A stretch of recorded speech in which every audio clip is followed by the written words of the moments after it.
So, hey everybody, I'm Fletcher Stump. Welcome back to Radioactive Inc. Today I'm joined by Druck Gaming. What's up, everybody? So our topic for today is early access games, whether they're kind of good, bad, or anything in between. So, would you like to start us off since you are the guest? Well, early access games, they're great for it's like the new kind of beta. Like when we were growing up, there was no such thing as beta games or beta anything. There was just a game was as is. Like now, back in like when Xbox 360 or original Xbox with like Xbox Live, the beta stuff came out and you could play multiplayer betas and stuff like that. So in a way, it's like a beta. It's really early access. The game updates and all that stuff. It updates and you get the updates for free, and you already paid for it, so everything's free from then on. And yeah, I mean, and in some aspects that is really good, but at the same time it's kind of bad because at a certain point you're sitting around, you're just kind of waiting on the update, or you're waiting for these patches instead of just having the whole game right there in front of you. Yeah, but some developers get really cheap with it, and they're just like, well, the game's half complete, let's release it. And, it becomes like Destiny, where the game's not finished, so let's just tack DLC at the pay on. Yeah, and then you're paying forever. You're paying like $60 per DLC piece. Now, I love early access games from indie developers. I think that's great. It's a great way for them to get their name out there and kind of tread the waters to become like one of these AAA companies. Yeah, a lot of indie games are really, really good. It's like you have great indie games, say like Castle Crashers, Charlie Murder, just to name like a few off the top of my head. Those games are amazing, and they're indie. And they're better than some of these AAA games that have come out lately. And some of these AAA games, they have major studios backing them, and the games suck. Like, a lot of the games suck. And yeah. it sucks to say that, but it's true. Yeah, and I mean, any of you guys watching who have seen like some of my playthroughs and everything, I love indie games. I love seeing the creativity that goes into these things, and I've played a number of them. Some bad, some good. Druck handles more AAA titles than I do, and that's kind of where we get our little back and forth, is because I like indie games just a little bit more than the AAAs. Mm-hmm. Yeah, I do love the indie games. Some of them are amazing. Like, you had Shovel Knight, which was a masterpiece, and I will never stop saying that Shovel Knight was, in fact, a masterpiece. Shovel Knight's going to be in the new Death Battle, facing off Scrooge McDuck. You advertising for Screw Attack right now? Yeah, just a little promotion for Screw Attack. I'm actually a really big fan of Death Battle. Yeah, but how I look at it is, these indie games are really, really great, and a lot of them trump the major AAA titles, and it's really a shame when a AAA title you're looking forward to comes out and it sucks a major dick. Yeah, like, I mean, insane. Like, I think I touched on this like with a Game Chat episode, but I do think like right now the biggest indie game is Subnautica, and that has sold over 1 million copies for an indie game. That's still early access, right? Yeah, that is still early access. They are tacking on a lot more. They are getting ready to kind of wrap it up, but they're finally getting around to patching bugs, which has been needed for like ever. Yeah, because I remember Neebs Gaming doing Subnautica, and that was pretty funny. Neebs, they're hilarious, but yeah, even they were making fun of some of the glitches that the game had. Yeah, and I mean, some of it is kind of like it wasn't intended, because like there is an issue that the code for the game is actually writing duplicates of objects that actually aren't there at all. So how does that happen?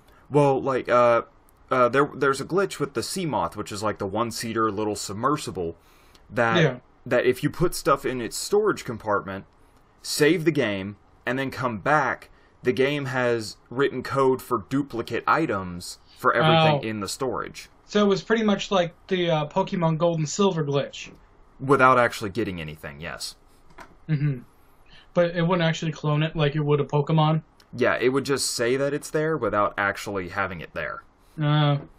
Because I remember the Pokemon Gold and Silver having that glitch where you put Pokemon in the box, and you're supposed to turn off the Game Boy at the right time. It makes a duplicate. And I've actually noticed with the playthrough I'm doing there have been some very small glitches. Like I've seen creatures that don't belong in the appropriate habitats that they're in.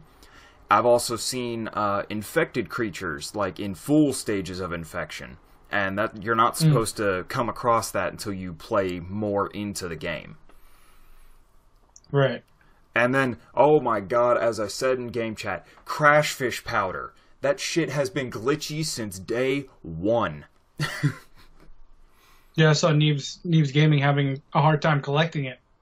Yeah, I guess that there is like a little bit of a trick to it, but I mean, it's about where you actually get it from. Originally, you were supposed to get it like out of the habitat that the crash fish lives in. Yeah, they swim out of it and then they explode and you can collect it. Yeah, and then it changed to like when they exploded, you got it from their exploded bodies, and now it's just kind of, I don't know, it's like somewhere in between. It's really weird. Yeah, it's weird because at least they're fixing the glitches because, you know, they did a great job selling this game and now they're going to fix the glitches, which is great.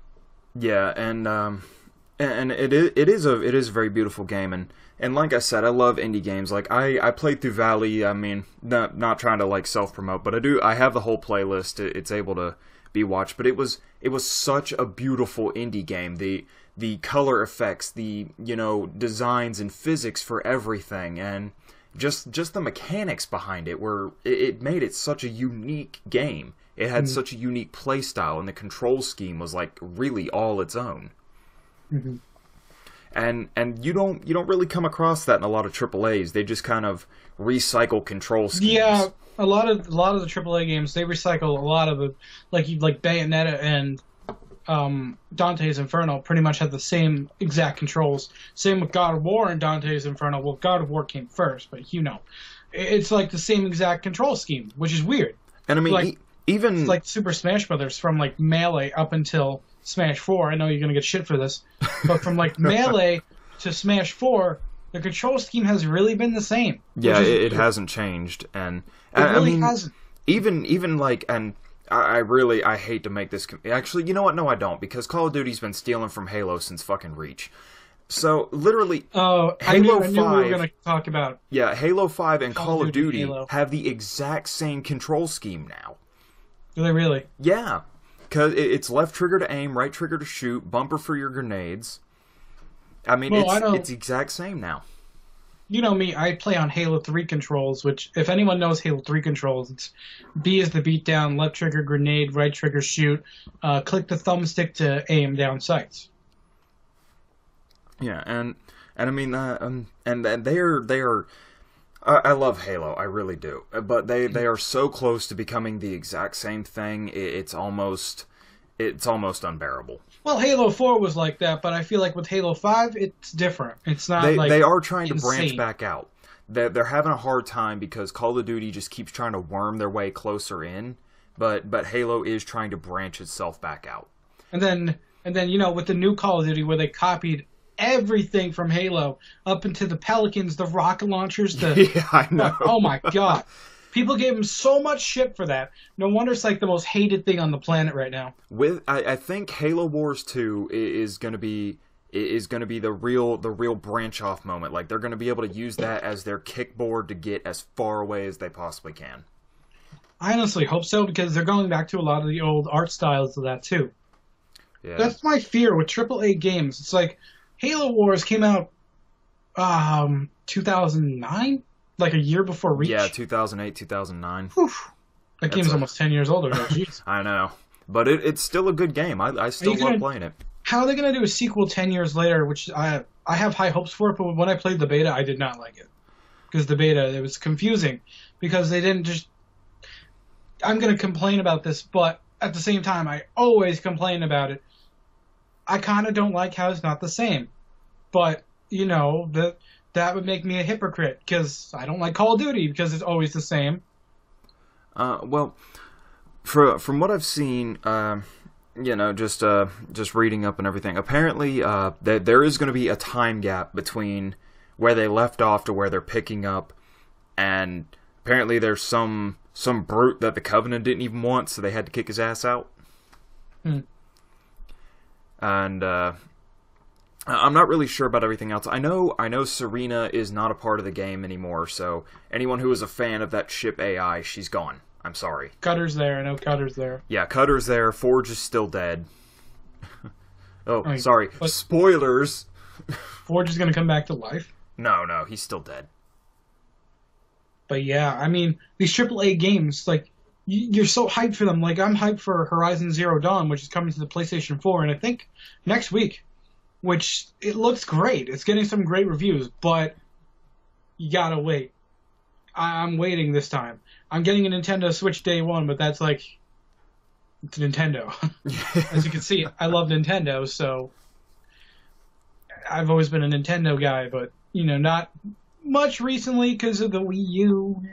Yeah, and more with that, I mean, I hope Nintendo is not the loser to be set for this year. I really hope they're not.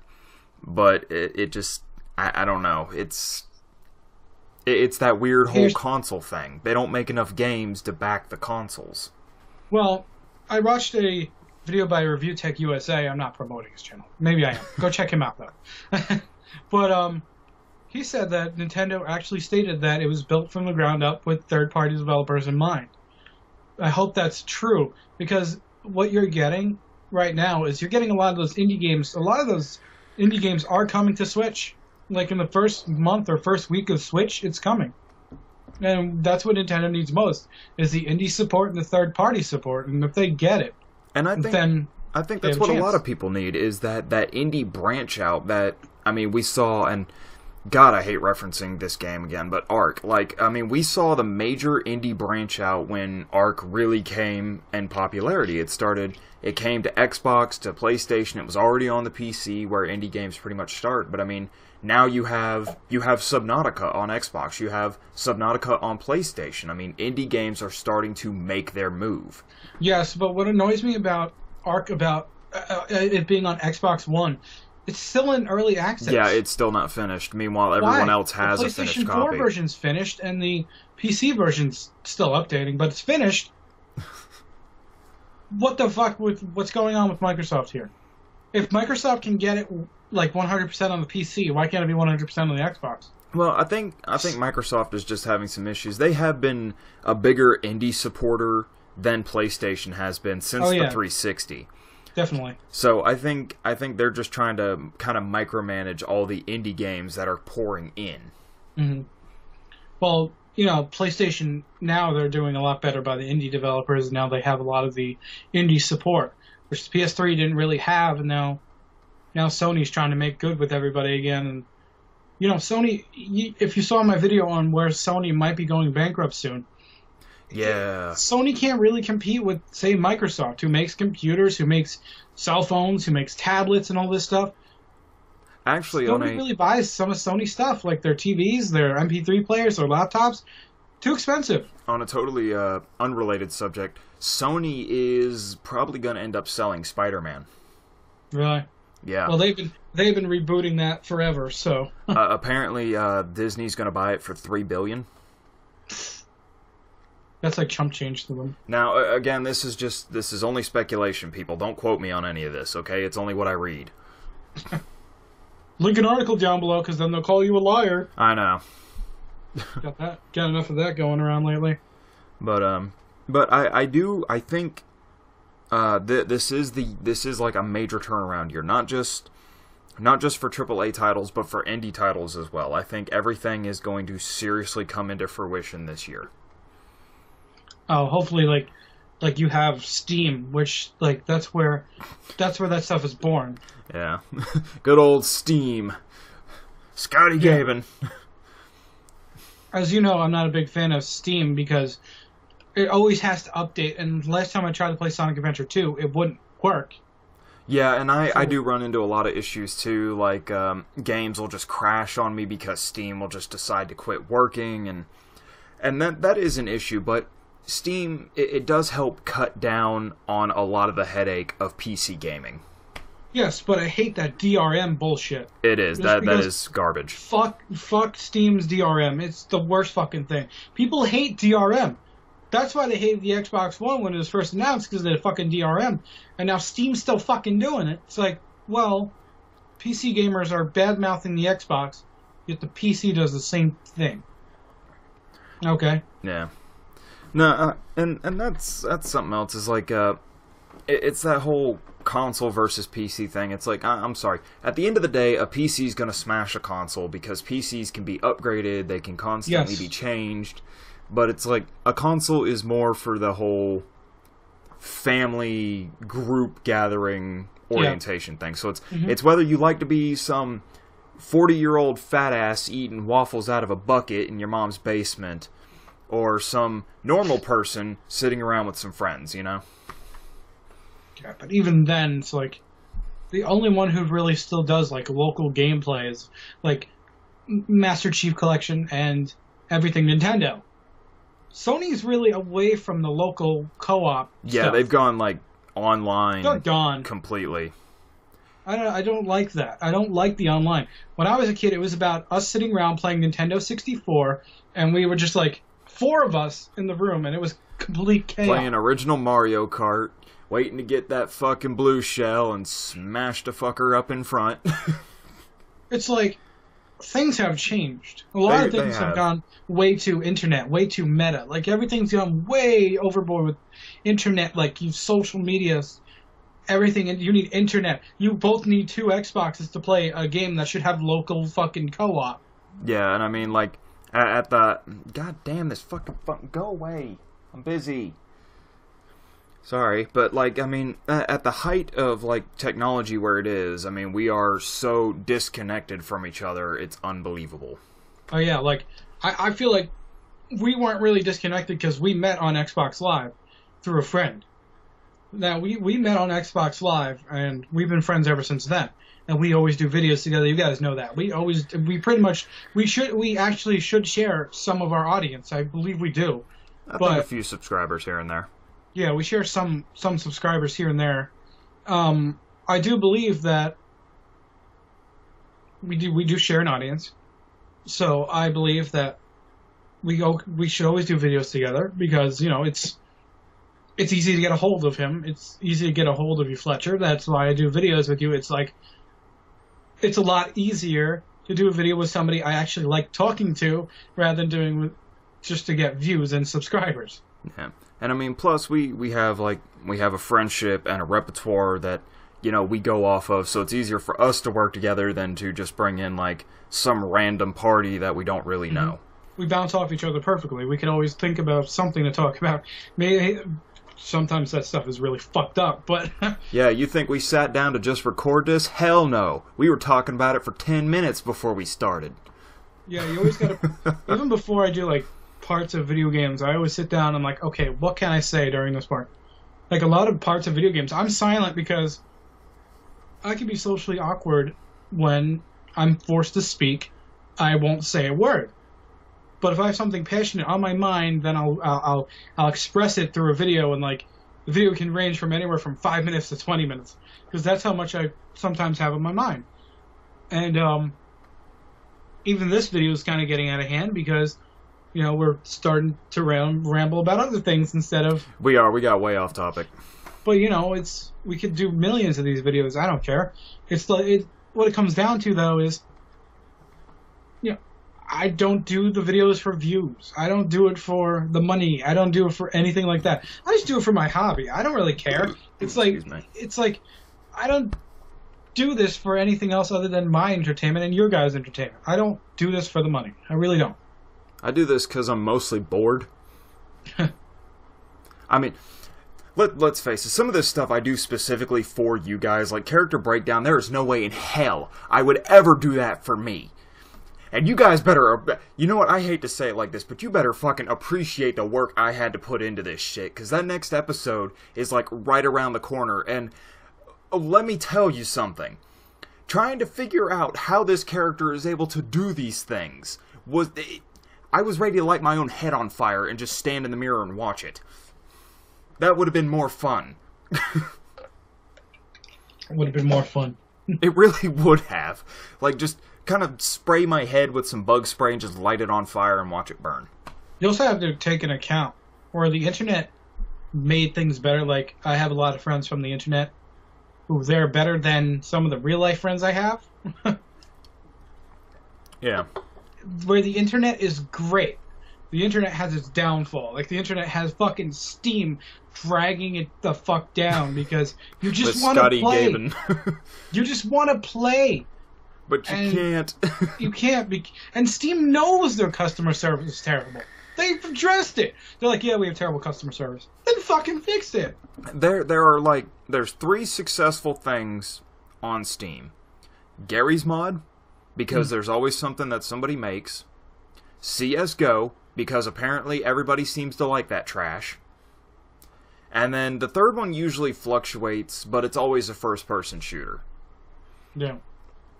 But yeah, like Gary's Mod and CSGO, those are like 2 of the biggest things on Steam. I don't know why CSGO is so popular. It's more garbage than Call of Duty, in my opinion. But TF2 is still very popular too. Yeah. Oh, I'm sorry. Right now, the third one is Overwatch, because apparently you people don't get that it's actually a MOBA. Like, Blizzard said it's a MOBA. So... my Overwatch, I don't like Overwatch, because I'm one person who does not like video games with no story. I can't do it. I'm sorry. I need a story to play a video game. I'm kind of that way too, but I am crushing on some Siege, and I am awesome at it. Mostly just because it's not your typical run and gun. I mean, you have to kind of think this stuff out. Like, where do I need to set up? Who are they coming in with? Yeah. So, I mean, that game takes a fair amount of strategy to actually be good at. Mm-hmm. But anyway, indie games, early access. No, I feel early access is bad and good. Because it's bad. My idea of it being bad is because it's so early that it's so damn glitchy and no one can play it. But at the same time, like I said before, it's beta. You think of it as a beta. Like say a few years ago, Halo Reach's beta was amazing, and then when Halo Reach's multiplayer came out, it was terrible. Yeah. Everybody liked the beta. They're like, put the beta back because that was better.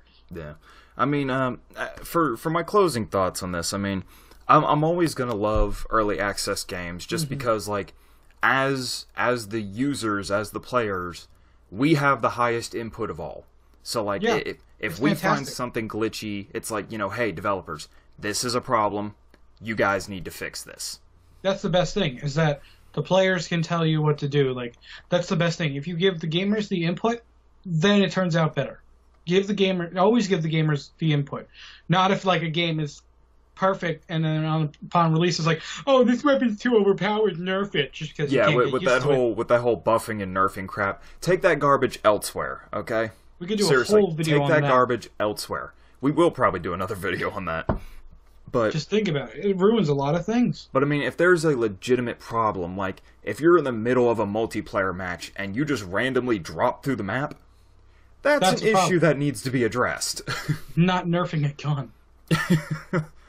No, I fell through the map 36 times, but that shotgun is way OP. But, I mean, that's our thoughts on it. Guys, feel free to share your thoughts. Also, don't forget to check out Druck Gaming's channel. I will leave a link for that in the description. I will have an end card at the end of the video that you can click on to go check out his channel. Show him some love, show him some support, Thank you, guys. And any closing thoughts that you want to make? Not really. We got a little off topic, but we always do. Yeah, it happens. Always support the indie developers, guys, because they make some awesome stuff. Yeah. Support your fellow indie developers, because they are striving game developers, and they deserve to be on a AAA. They deserve to have their name on a AAA title. Yeah, definitely check out indie games. You'd be surprised how many good ones there really are. Mm-hmm. But until then, everybody, I'm Fletcher Stump with Radioactive Inc. I'm Druck of Druck Gaming. And that'll wrap it up for this episode. Feel free to come back for when we do another one of these types of discussions. And until then, we are signing off. Game on, guys.